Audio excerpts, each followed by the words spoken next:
দলের ভেতরে খোলাখুলি আক্রমণের মুখোমুখি সুদীপ বন্দ্যোপাধ্যায়। তৃণমূলের অন্দরে সুদীপের ভেতরে চাপা ক্ষোভ এবার যেন প্রকাশ্য সংঘর্ষের চেহারা নিল।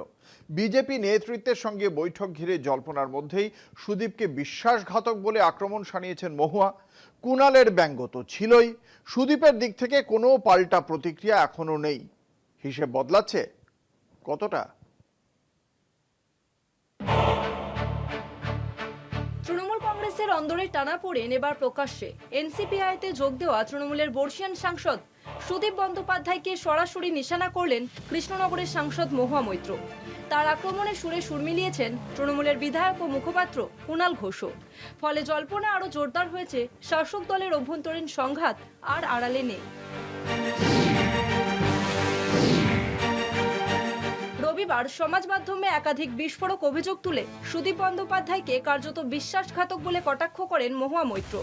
তার দাবি, অসুস্থতার কারণ দেখিয়ে কলকাতায় থাকার কথা বলা হলেও সুদীপকে দিল্লিতে বিজেপি নেতাদের সঙ্গে বৈঠক করতে দেখা গিয়েছে।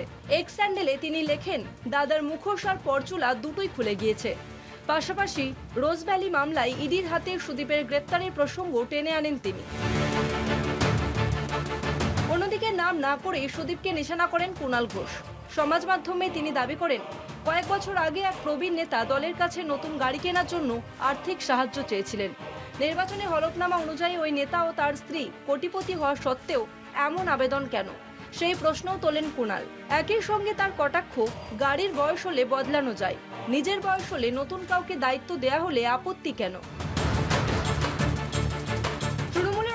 চলা টানাপোড়েন এতদিন মূলত জল্পনার স্তরেই ছিল। মহুয়া ও কুণালের পরপর আক্রমণে তা এবার প্রকাশ্য রাজনৈতিক লড়াইয়ের চেহারা নিল।